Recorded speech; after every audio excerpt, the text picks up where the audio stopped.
നമസ്കാരം. അല്ല, എനിക്ക് അറിഞ്ഞൂടാതെ ചോദിക്കട്ടെ, എന്തോന്നാണ് ഇത്? പിള്ളേരെളിയാ? ഇത് പിള്ളേരെളിയാണ് ഈ നടക്കുന്നത്? എനിക്ക് മനസ്സിലാവുന്നത് എന്ത്? നിങ്ങൾ കൊട്ട് കളിക്കണേ ഈ നമ്മൾ ഈ നാല് വരയൊക്കെ വരച്ചിട്ട് അങ്ങോട്ട് കല്ലെടുത്ത് ഈ കൊട്ട് കൊച്ചു പിള്ളേർ കളിക്കുന്ന കൊട്ട് കളി, അതാണ് നിങ്ങൾ കളിക്കുന്നത്? കൊട്ട് കളിയാ?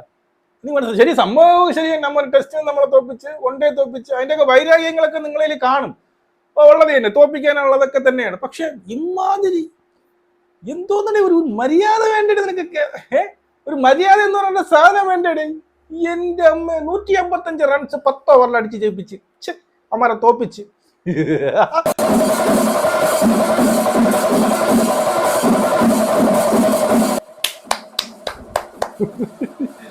എന്റെ അമ്മയുടെ സത്യം പറഞ്ഞു കഴിഞ്ഞാല് ഹൈലൈറ്റ്സ് പോലും ഇങ്ങനെ നമുക്ക് കാണാൻ സാധിക്കില്ല. അമ്മാതിരി അടിയാണ് അടിച്ചത്. എന്തോന്ന് അടിയടി അടിച്ചത്? ഇതുപോലെ നാണം കൂടി ഒരു ന്യൂസിലൻഡ് നീയൊക്കെ വലിയ വീരവാദങ്ങൾ മുഴക്കിയല്ലേ വന്നത്? ഇത് T20 ടീം, വേറെ T20, മനസ്സിലായോ? പട്ടി അടിക്കും പോലെ അടിക്കുന്നു. ഒരു മര്യാദയിലും അടിച്ചളഞ്ഞിടേ, ഒരു ദാക്ഷിണ്യവും ഇല്ലാതെ അടിച്ചളഞ്ഞിടേ. ഒരു ചെറിയ ഒരു ദയെങ്കിലും അവർ കൊടുക്കണ്ടേ? അതുപോലും ചെയ്തില്ലടേ. സൂര്യകുമാർ കഴിഞ്ഞ കളി ഇതാ ഫോം ഔട്ടായി. കഴിഞ്ഞ കളി 88 നോട്ട് ഔട്ട്. ഈ കളി എത്ര? 50 നോട്ട് ഔട്ട്. 11 പിന്നീട് എന്താണ് ആ ഒരു ഫോമിൽ തിരിച്ചെത്തി. എൻ്റെ അമ്മ ഇഷാൻ കിഷൻ ഫസ്റ്റ് ബോള് ബീറ്റണായി. മൂന്നാമത്തെ ബോള് 6.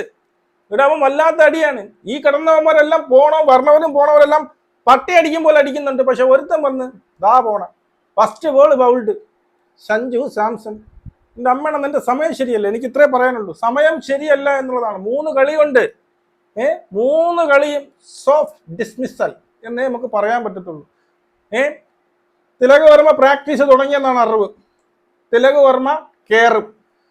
വർമ്മ കയറും എന്ത് സംഭവിക്കും? താങ്കൾ ഓപ്പണിംഗ് തീർന്ന് IPL മാത്രമേ കളിക്കൂ എന്നുള്ള വാശി വല്ലതും ഉണ്ടോ? അതോ ഇനി 3-4 കളി ഡക്കായിട്ട് അടുത്ത കളി സെഞ്ചുറി അടിക്കാമെന്ന എന്നുള്ളതാണോ? കഴിഞ്ഞ വർഷം അങ്ങനെയാണ് സംഭവിച്ചത്. 2 കളിയൊക്കെ തുടരെ ഡക്കായിട്ടാണ് അളിയാൻ 2 സെഞ്ചുറി അടിച്ചത്. എനിക്കറിഞ്ഞൂടോ, അടുത്ത 2 കളി ഇറക്കും ആയിരിക്കും. ആ 2 കളിയേ ഉള്ളൂ. താങ്കളെ എന്ത് ചെയ്യാം? താങ്കൾക്ക് ദൈവം സഹായിക്കട്ടെ. എനിക്കൊന്നും അറിഞ്ഞൂടെ, എനിക്ക് വയ്യ. കാരണം പറഞ്ഞവന് പോണവനൊക്കെ പട്ടി അടിക്കും പോലെ അടിക്കുന്നുണ്ട്. ഇഷാൻ കിഷനൊക്കെ ആരോടത്തോടുള്ള വാശി തീർക്കും പോലെയാണ് അടിക്കുന്നത്. കൊച്ചു പിള്ളേർ കൊണ്ട് എറിഞ്ഞിട്ട് എറിയടാ അടിച്ച് കയറി അവരെ എറിയിടുക, പൊടേനെ അടിച്ചു വിടുന്നു. അഭിഷേക് ശർമ്മ, അയ്യോ അതെന്തൊരു അവതാരം ഇവിടെ. ഇത് ഫസ്റ്റ് ബോൾ 6 തുടങ്ങി. ഞാൻ ഇന്ത്യയുടെ ബാറ്റിംഗ് കാണാൻ വേണ്ടി കണ്ണട തീരുന്നപ്പോ കളി ജയിച്ചടേ. 10 ഓവറിൽ കളി ജയിച്ചു. ഇഷാൻ കിഷൻ രണ്ടാമത്തെ ഫാസ്റ്റസ്റ്റ്. നമ്മൾ ഈ അഭിഷേക് ശർമ്മ രണ്ടാമത്തെ ഫാസ്റ്റസ്റ്റ് 50 ആയി. അവന്റെ ഗുരു ആരാണ്? നമ്മുടെ യുവരാജ്. അവന്റെ തൊട്ട് താഴെ, മനസ്സിലായോ? തൊട്ട് താഴെ വെറും 14 ബോളുകളിൽ യുവരാജ് അടിച്ചത് 12 ബോളിൽ. മനസ്സിലായോ? കഴിഞ്ഞ കളി ഈ പറഞ്ഞ നമ്മുടെ ഇഷാൻ കിഷൻ 21 ബോളിൽ എന്തോണ് 50 അടിച്ചത്. അത് ന്യൂസിലൻഡിനെതിരെ ഇന്ത്യ അടിക്കുന്ന ഏറ്റവും ഫാസ്റ്റസ്റ്റ് ആയിട്ടുള്ള 50 ആയിരുന്നു. അതിനെ മറുപടി തൊട്ടടുത്ത ദിവസം തന്നെ അതിനെ മറുപടികൊണ്ട് നമ്മുടെ അഭിഷേക് ശർമ്മ വെറും 12 ബോളിൽ അടിച്ചു. എന്നിട്ടും നിർത്തണ്ടേ? 6 ഓവറായപ്പോൾ 94 റൺസാണ് ഇന്ത്യ അടിച്ചു കൂട്ടിയത്. 6 ഓവറിൽ 94 റൺസ്. എനിക്കൊന്ന് ഏറ്റവും ഹയസ്റ്റ് സ്കോർ ആണെന്ന് തോന്നുന്നു ഇന്ത്യ പവർ പ്ലേയിൽ അടിക്കുന്ന. എന്നാണ് അതോ സെക്കൻഡ് ഹയസ്റ്റ് എന്തോ ആണ്.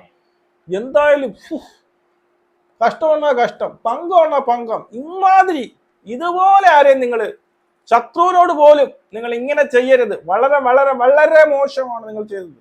വളരെ മോശം. സത്യം പറയാമല്ലോ, ഒരു രോമാഞ്ചിഫിക്കേഷൻ ഗെയിം ആയിരുന്നു കേട്ടോ കളി. ഇനി കുറച്ച് ദിവസങ്ങളേ ഉള്ളൂ. T20 അടുത്ത മാസം 7-ാം തീയതി തുടങ്ങിയാണ്, അറിയാമല്ലോ. ഇന്ത്യ ഇതാ ഫുൾ ഫോമിലാണ്. എല്ലാവരും ഫോമിലാണ്. ബുംറ ഇന്ന് തിരിച്ചു വന്നു. തൊടാനും കൂടി പറ്റിയില്ല. പടപടാൻ 2 വിക്കറ്റ് കൊടുത്തു. നമ്മളെ യമൻ തിരിച്ചു വന്നു. രവി ബിഷ്ണോയി അവനും വന്നു, കിടിലമായിട്ട് എറിഞ്ഞു. 4 ഓവറിൽ വെറും 18 റൺസ് മാത്രമേ വിട്ടുകൊടുത്തുള്ളൂ. 2 വിക്കറ്റും തള്ളിയിട്ടു. അപ്പോ ഇതാണ് കഥ. നമുക്കിനി ഓരോന്നായിട്ട് വരാം. അതായത് സുഗുണ, ഇന്ത്യക്ക് ടോസ് കിട്ടി, അവർക്ക് നീയൊക്കെ ബാറ്റ് ചെയ്തെന്ന് പറഞ്ഞ് കൊടുത്തു. അങ്ങനെ കോൺവേ വന്നു. കോൺവേ വീണ്ടും ഹർഷിത് റാണ 5 എന്നൊക്കെ കാണിക്കണ്ടേ. 5 വട്ടം തുടർച്ചയായിട്ട് അവന് ഔട്ടായത് കൊണ്ടാണോ എന്ന് എനിക്കറിയത്തില്ല. ഹർഷിത് റാണയുടെ കയ്യിൽ തന്നെ വീണ്ടും പോണേ. വെറും 1 റൺസ് അടിച്ചുകൊണ്ട് ഹർഷിത് റാണ പോയി. ഇനി സൈഫ്രത്ത് അമ്മാരെ വിക്കറ്റ് കീപ്പർ 12 റൺസ് അടിച്ചു. അത് ബുംറ വന്ന് ഫസ്റ്റ്, കഴിഞ്ഞ കളിയൊന്നും ഇല്ലായിരുന്നു, വന്നു ഫസ്റ്റ് ബോളിൽ ബൗൾഡ്. എങ്ങനെ ഔട്ട് അവനെ തന്നെ അറിഞ്ഞു. ഇവിടെ എന്തിനാണ് സംഭവിച്ചത്, ഇവിടെ എന്താ ഉണ്ടായത് എന്ന് പറഞ്ഞുകൊണ്ടാണ് അവൻ പോയത്. സച്ചിൻ രവീന്ദ്ര കഴിഞ്ഞ കളി ഭയങ്കര സ്റ്റാർ ആയിരുന്നു. ഈ കളി ഡിഡ് ഹാർദിക് പാണ്ഡ്യ പക്ഷെ ഒരു കാര്യം എടുത്തു പറയണം കേട്ടോ, നമ്മുടെ ക്യാപ്റ്റൻ ഒന്നാമത് Suryakumar Yadav as A captain എന്നുള്ള രീതിയിൽ കിടിലമാണ്, നമുക്ക് പറയാതിരിക്കാൻ പറ്റില്ല. ഇന്നിപ്പം അവൻ ഈ പറയുന്ന പിന്നെ ബാറ്റിങ്ങിലും ഫോം ആയിട്ടുണ്ട്. അതുപോലെ തന്നെ ഇന്ന് ബൗളിംഗ് ചേഞ്ച് ഒക്കെ വളരെ അടിപൊളിയായിരുന്നു കേട്ടോ. ഓരോരോ കൊണ്ടുവന്ന് മാറ്റി നിർത്തിക്കൊണ്ട് എല്ലാം ആപ്റ്റായിരുന്നു. കിടിലമായിട്ട് ബൗളിംഗ് ചേഞ്ച് കൊണ്ടുവന്നു. ക്യാപ്റ്റൻസിയെ നമുക്ക് പിന്നീട് കയ്യടിക്കാതിരിക്കാൻ പറ്റില്ല. അമ്മാതിരി ക്യാപ്റ്റൻസി ആയിരുന്നു സൂര്യകുമാർ യാദവ് നടത്തിയത്. പൊതുവെ അങ്ങനെ തന്നെയാണ്. പിന്നീട് ഫിലിപ്സ് യവൻ ഇന്ത്യക്കെതിരായിട്ട് ചുമ്മാ അടിച്ചുകൊണ്ടിരിക്കുകയാണ്. അവൻ ഈ കളി അടിച്ചു 48 റൺസ്. ഇന്ന് വേറൊരു കാര്യം എടുത്തു പറയാനുള്ള, ഇന്ത്യ ഒരു ക്യാച്ച് പോലും വിട്ടുകളഞ്ഞില്ല, എല്ലാം നക്കി എടുത്തിട്ടുണ്ട്. പറയാം ഹാർദിക് പാണ്ഡ്യ ആദ്യം എടുത്ത ക്യാച്ച് സൂപ്പർ ക്യാച്ചായിരുന്നു കേട്ടോ. എല്ലാം ഫീൽഡിങ്ങിൽ അടിപൊളിയായിരുന്നു എന്നുള്ളതാണ്.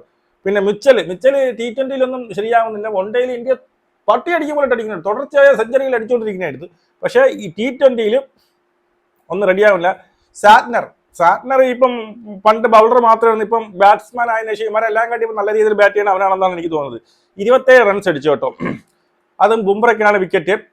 പിന്നെ ആരും വലുതായിട്ടൊന്നും കളിച്ചിട്ടില്ല. ഓക്കെ, അപ്പോ അവന്മാര് 20 ഓവറിൽ 153 റൺസ് അടിച്ച് 9 വിക്കറ്റ് നഷ്ടത്തിൽ എന്നുള്ളതാണ്. മനസ്സിലായോ? അടുത്ത നമ്മുടെ ബൗളിങ്ങിന്റെ പെർഫോമൻസ് നോക്കിയാൽ Harshit Rana 4 over 35 runs 1 wicket. Hardik Pandya 3 over 23 runs 2 wicket.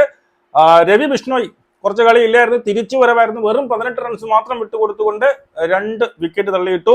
Bumrah തിരിച്ചു വരവാണ്, വെറും 17 റൺസ് മാത്രം പിന്നെ വിട്ടുകൊടുത്തുകൊണ്ട് 3 വിക്കറ്റുകളാണ് തള്ളിയിട്ടത്. എല്ലാം ബൗൾഡാണല്ലോ, 1 ക്യാച്ച് 2 ബൗൾഡ്. കുറെ കുൽദീപ് യാദവിന് ഇന്ന് ഇത്തിരി അടി കിട്ടി, വെറും 3 ഓവറെ എറിഞ്ഞോളൂ 32 റൺസ് വിട്ടുകൊടുത്തിട്ടുണ്ട്. ഡൂബ 2 ഓവർ എറിഞ്ഞ് 24 റൺസ്. ഇതായിരുന്നു അവന്മാരുടെ. എന്നിട്ട് ഇന്ത്യ ബാറ്റിങ്ങിന് ഇറങ്ങി. മനസ്സിലായോ? ഇന്ത്യ ബാറ്റിങ്ങിന് ഫസ്റ്റ് ബോള് പോണ് ആര്? നമ്മുടെ സഞ്ജു സാംസൺ പോണ്. 2 കളി കൊണ്ട് ഊഞ്ഞാലായി ഇരിക്കുകയായിരുന്നു. ഈ കളിയെങ്കിലും കളിക്കുമെന്ന് വിചാരിച്ചു. നീ ഒരു കാര്യം നോൺ സ്ട്രൈക്കിൽ നിന്നിട്ട് ഫസ്റ്റ് നീ 11 പിന്നെ ഓപ്പണിംഗ് കൊടു, അവൻ്റെ അടുത്ത് ഫേസ് ചെയ്യാൻ പറ. അങ്ങനെയെങ്കിൽ നീ ഒരു ചേഞ്ച് വരുത്ത്. വളരെ പരിതാപകരം. ഹെൻറിയുടെ വിദഗ്ധമായ ബൗൾഡ് ആയി പോയി എന്നുള്ളതാണ്. പിന്നെ അന്തം വിട്ട് കുന്തം വിഴിഞ്ഞോലൊക്കെ നിൽക്കുന്നുണ്ട്. എന്ത് പാടപ്പ എന്നുള്ളത്. ഒന്നാമത്തെ കേസ് ടെൻഷൻ കാണും. 2 കളി കൊണ്ട് ഔട്ടാണ്. ഈ കളിയും കൂടി ഔട്ടായി കഴിഞ്ഞാൽ, നേരത്തെ ഔട്ടായി കഴിഞ്ഞാൽ ഊഞ്ഞാലേ ആവുന്നത്. അതിന് ആ ടെൻഷൻ എല്ലാം കൂടി വെച്ചുകൊണ്ട് പോണം എന്നുള്ളതാണ്. പോട്ട് അടുത്ത അഭിഷേക് ശർമ്മ. എൻ്റെ അമ്മ ഒരു രക്ഷയില്ല. ഫസ്റ്റ് ബോളെ 6 അടിച്ചുകൊണ്ട് തുടങ്ങി. വെറും 20 ബോൾ മാത്രം നേരിട്ടുകൊണ്ട് 68 റൺസ്, 7 ഫോറുകളും 5 സിക്സ്. അവനെയൊക്കെ പിടിച്ചു കെട്ടിയില്ലെങ്കിൽ എന്റെയൊക്കെ ഗതി അതോടി. കഴിഞ്ഞ കളി അവൻ ഡക്കായി. എന്നിട്ട് ഇന്ത്യ അടിച്ചു കണ്ട 14-15 ഓവറിൽ കഴിഞ്ഞ കളി ജയിച്ചു. ഈ കളി 10 ഓവറിൽ ജയിച്ചു. നീയൊക്കെ പോയി തൂങ്ങി മരിയടാ, പോയി ചാവ് പോ. പറ്റില്ലെങ്കിൽ ഇഷാന്ത് കിഷൻ അളിയൻ വന്ന് ഫസ്റ്റ് ബോൾ ബീറ്റിനെങ്കിൽ രണ്ടാമത്തെ ബോൾ 6, മൂന്നാമത്തെ ബോൾ 6. അവൻ എന്തോ ആരെടുത്തുള്ള വൈരാഗ്യം പോലെ ചപ്പയിൽ പോലെ അടിച്ചു കൊടുത്തുകൊണ്ടിരിക്കുന്നത്. പക്ഷെ അവന് അൺഫോർച്ചുനേറ്റ്ലി എന്ന് തന്നെ പറയാം, കിട്ടണം ഷോട്ടായിരുന്നു. പക്ഷെ അവന്റെ കയ്യിലായിപ്പോയി. 28 റൺസ് അടിച്ചു കേട്ടോ. 13 ബോളുകൾ നേരിട്ടുണ്ട്. 3 ഫോറും 2 സിക്സും അടിച്ചു. അതാ സൂര്യകുമാർ യാദവ് വരുന്നു. ഇതുവരെ തുഴഞ്ഞ് 4 വർഷത്തിനൊരിക്കലാണ് കഴിഞ്ഞോട്ടം ഒരു 50 അടിച്ച നോട്ട് ഔട്ട്. ഈ കളിയിൽ നോട്ട് ഔട്ട് ഇടയിൽ വെറും 26 റൺസ് മാത്രം നേരിട്ടുണ്ട്. 57 റൺസ്. ഒരു 6 അടിച്ചുണ്ട്. ഇവിടെ നിന്ന് ഇങ്ങനെ ഓഫ് സൈഡ് കയറി ക്ലിക്ക് ചെയ്ത് ആ ഗൗതം ഗംഭീറിന്റെ മുഖം കാണിച്ചിട്ടുണ്ടോ? എന്നാ ഷോട്ടായിരുന്നു അല്ലേ. 3 സിക്സുകളും 6 ഫോറുകളാണ് അടിച്ചത്. ഇത്രയായിരുന്നു 50 ഓവറിൽ തന്നെ. 10 ഓവറിൽ തന്നെ ഇന്ത്യ കളി ജയിച്ചു. ഇനി വേറെ റൺസ് അടിക്കാനില്ല. അങ്ങനെ നാണം കെട്ട് അമ്മേടെ തന്നെ നാണം കെട്ട് തോറ്റു. ന്യൂസിലൻഡ് വിചാരിക്കുകയാണ്, വരണ്ടായിരുന്നു എന്നുള്ളൊരു തോന്നൽ അവർക്ക് ഉണ്ടായിരിക്കണം. ഈ T20 വേണ്ടായിരുന്നു. ഈ പറയുന്ന മാത്രം മതിയായിരുന്നു. ഇനി 2 കളിയുണ്ട്. ഇങ്ങനെ പോവുകയാണെങ്കിൽ ഇനി എത്ര എണ്ണം കിടക്കുന്നു? സത്യം പറഞ്ഞാൽ ഇന്ത്യൻ ടീം കിട്ടില്ലം ടീമായിട്ട് വന്നിട്ടുണ്ട്. കിട്ടില്ലം ടീം. ഇത് ഈ ഒരു 3 കളി സത്യം പറഞ്ഞാൽ ന്യൂസിലൻഡിന് മാത്രമല്ല, ബാക്കിയുള്ള വേൾഡ് കപ്പിൽ വരുന്ന മറ്റേ ടീമുകളൊക്കെ ഉറ്റുനോക്കിക്കൊണ്ടിരിക്കുകയാണ്. അവരൊക്കെ കണ്ണ് തള്ളയെത്തുന്ന ഈ അഭിഷേകിനെ ആദ്യം യവന്മാർ മുമ്പ് ആലോചിച്ചിരുന്നു. ഈ അഭിഷേക് ശർമ്മനെ ആദ്യം തള്ളിയിട്ട് നമുക്ക് പകുതി കളി ജയിച്ചു എന്നാണ്. ഇപ്പം അടുത്ത വന്നിരിക്കുന്നത് ഇഷാന്ത് കിഷൻ. ഇനി അവനെ എങ്ങനെ തള്ളിയത്? അടുത്ത സൂര്യകുമാർ യാദവ് ഇതുവരെ കുഴപ്പമില്ല, ഫോം ഔട്ടായി എന്ന് കരുതി 11 നിരിച്ച ഫോം. അതായത് റിങ്കു സിംഗ് കഴിഞ്ഞ ഫസ്റ്റ് കളി അടിയോടടി. എന്ത് ഇത്?